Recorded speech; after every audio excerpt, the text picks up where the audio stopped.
All right, good evening, Great Debate League. We are your GDL Commissioners.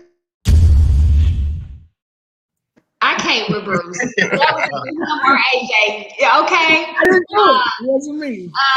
Professor AJ Lowe, Dr. Mutor Flood, and your moderator for tonight, Dr. Bruce Strobel. I just want to say to Jalen Jones and Alex Blocker, much respect and appreciation for the both of you as young Black gentlemen. You performed extremely well tonight.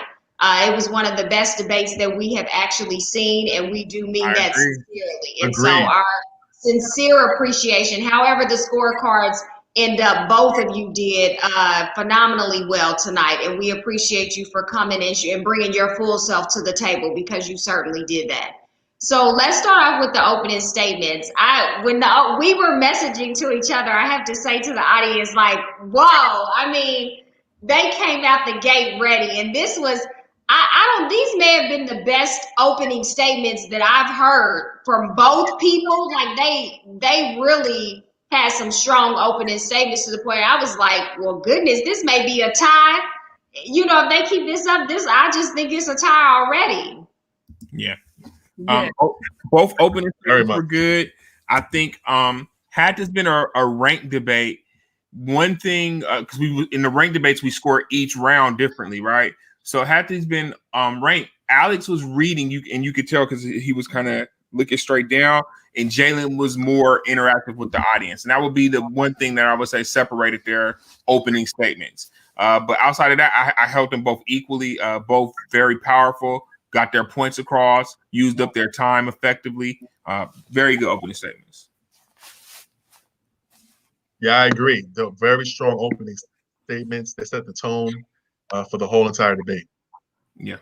Opening statements were definitely solid. And you could tell that both of them had really prepared for it. Like they had definitely rehearsed it, prepared for it, well researched. It was this whole debate was dope. We were talking offline, and they gave us facts that we didn't know about. You know, it was, oh, really? Wow, I didn't know that. I didn't, know this statistic, or whatever. Even the history that they brought in, and even the scenarios that they use to express their ideas. I really want to say too, before we talk about the lightning round and further, that I appreciated how they respected each other and they held their position. I love it when it's like, I don't have to defend my position, I'ma just hold it, Yep. And I felt as though both of them held their positions very well and were respectable to where I hear what you're saying, brother. This is just, I have a different solution. Yeah. I like the class at the beginning. Like you know what I could compare this to? The debate on trans rights, where they were both like equally prepared. Yeah. Equally the debate style, very prepared, and a very fluid kind of debate style. It's very similar to that one. Yeah, very Go ahead, good. AJ. No, I was just going to say that how classy they were in the very beginning. When they said, I liked your opening statement, you did very well, and then they went into the debate.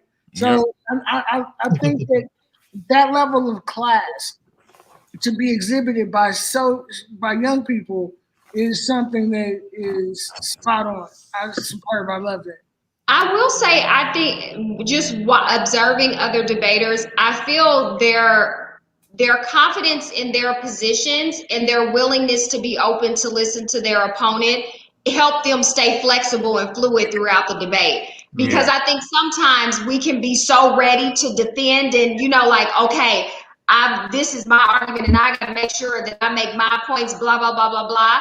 I feel like they weren't that, like they were engaged, but they weren't so tensed and, and bound up by their own positions. Like they were willing to say, that's a good point. I'm confident in what I think. And I'm also flexible enough to hear what you have to say, to the degree that I'm able to be fluid in my responses and still hold my position. Right. Excellent point. They were both very, very fluid rhetoricians, and at their age, yes, advanced. That is commendable for sure. Yeah. Extremely. So the lightning round. This is where I believe Alex took the advantage in the lightning round. Ultimately, Alex came off a bit more. Jalen started off with some good statistics and facts in the lightning round, but then once Alex started to make rebuttals and question him, Jalen didn't have anything to fall back on. And then you heard his tone change where he started to say, he went from saying this will work to, well, I don't know if it'll work, but we should try something. And ultimately, that's an appeal to kind of like an appeal to hope, which is great for motivational speaking. And it's even great for his persuasiveness, but it doesn't support him bringing us a fact-based delivery to say, okay, you just told us your premise is that we'll have more influence if we create our own party. Now you got to lay that out for us step by step. And Alex kind of picked him apart in the lightning round, I felt. Go ahead. Well, okay. So I would say that that Alex did win the cross-examination part of the debate, but just barely. I felt that, again, both of them were very confident in their positions.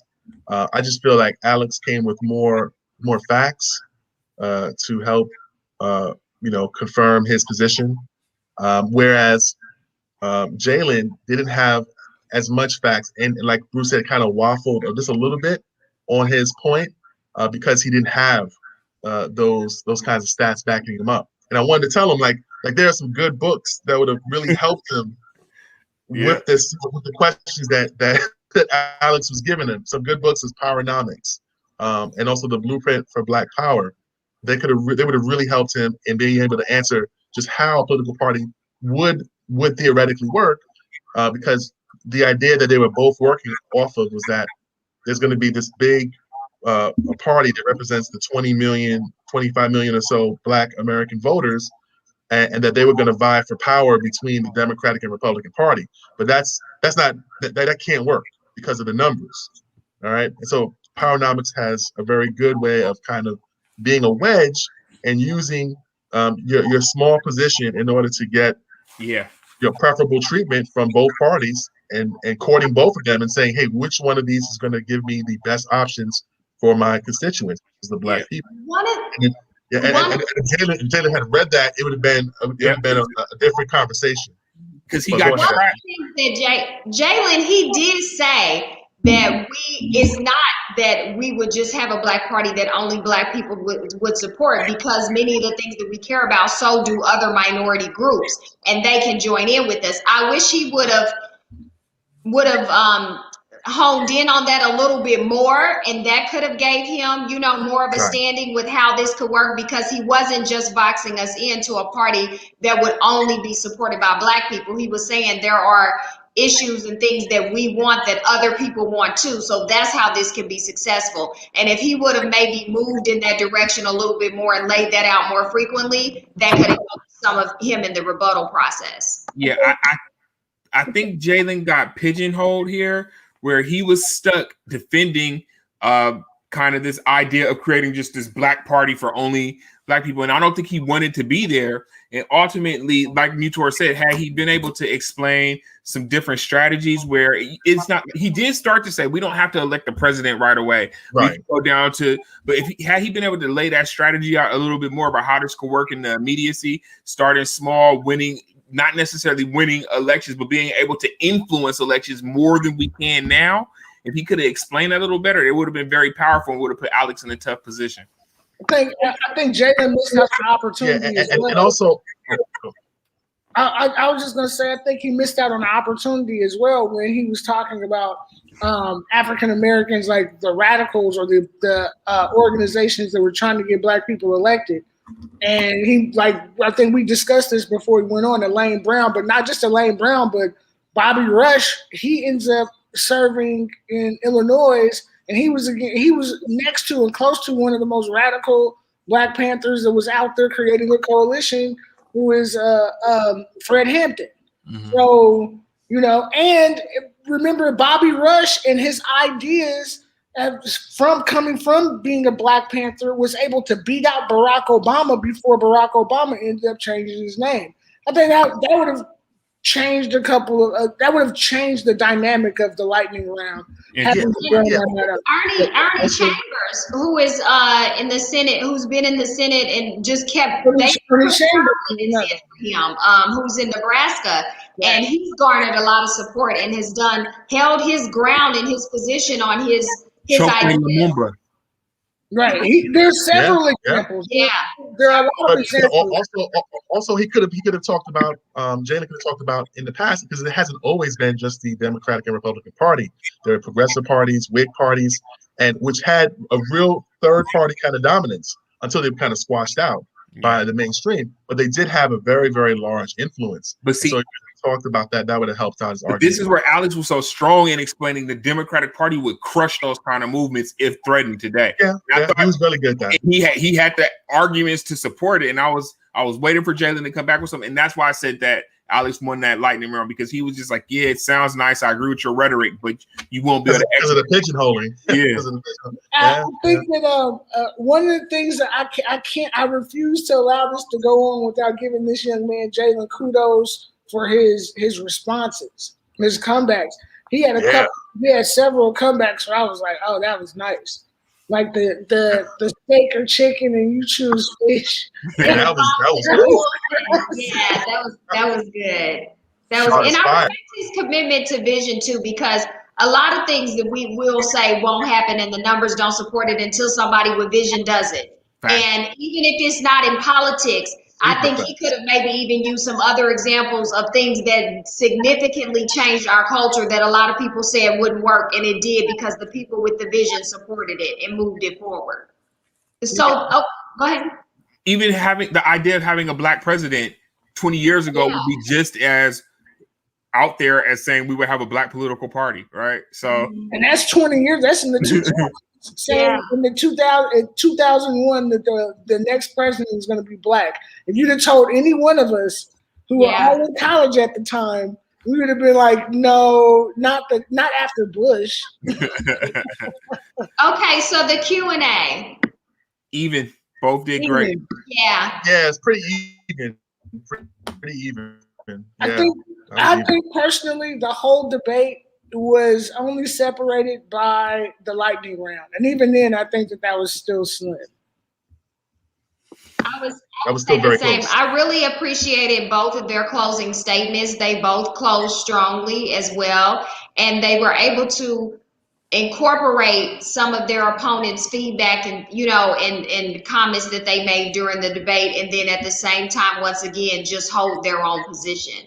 So I agree with you, Professor AJ, that they had a scenario where they were pretty much tied, and then there was the slight edge in the lightning round. Statistics. All right, Bruce, where are we at with the scores? Okay, so you can see right now we have the majority of the responses leaning towards the negative for 60% for Alex Blocker.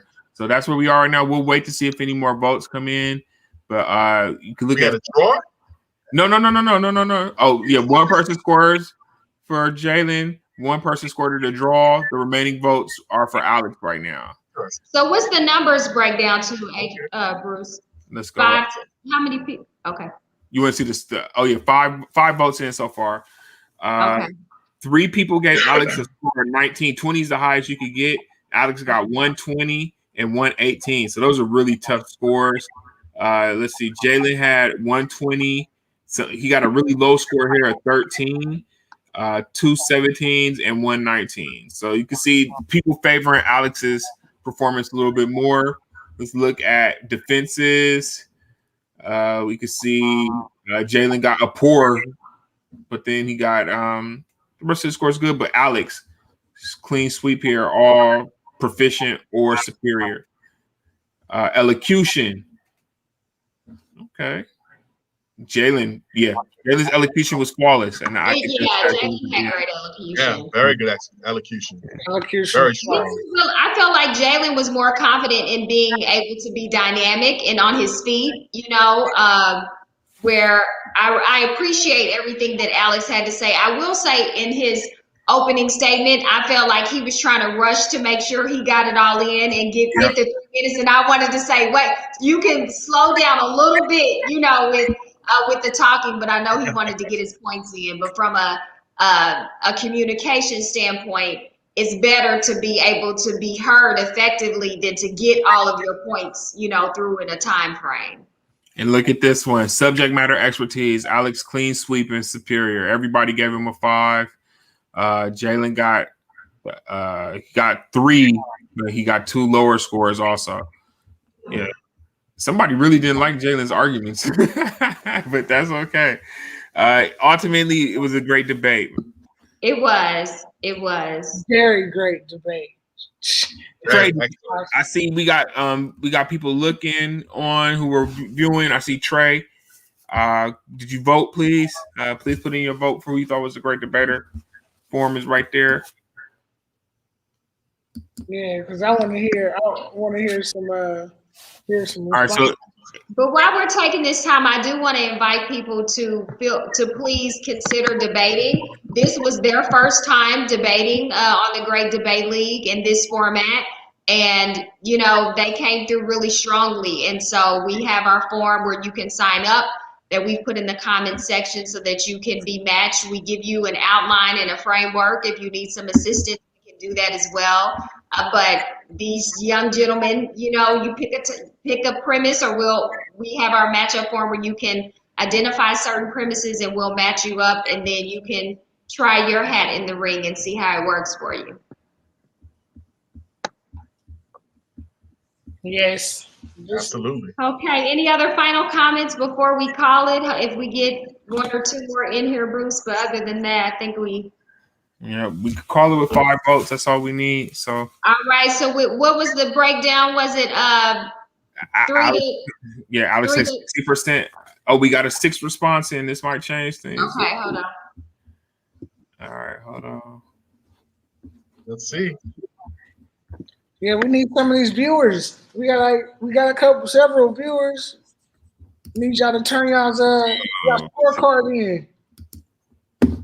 Hold on 1 second, everybody. Let's see. I don't think it changed anything, y'all, with our new response. That gives another one to Alex Blocker. So I think that's gonna sum it up for Alex there. Congratulations, Mr. Blocker. Excellent performance tonight. Congratulations, Alex. Congratulations. Bruce, can you announce? I'm trying to look, but tell me what that score is. How many 6 to what? It's a 4 to 1, 4 to 1 and 1 draw. Okay. All right. Congratulations, Alex. And again, thank you, Jalen, because nobody can win without having an opponent to challenge their excellence. And as you said in your pre-debate interview, iron sharpens iron, and for whatever happens, you'll be better for it. And I'm sure you are. Absolutely. All right. Okay. No other things. Well, we will close it out. Thank y'all again for being with us. And we will have our next debate will be April the 29th. That's in 2 weeks, 2 weeks on Thursday at 9 p.m. Eastern Standard Time. And that debate is actually about about if spirituality is a form of escapism for African Americans. Oh, yeah. So tonight we have Trey Scott and Katina Taylor. Oh, we got 2. Are they going ranked? No, they're not. And not to my. Well, Bruce, don't be fronting on the screen for people. You was part of the negotiations.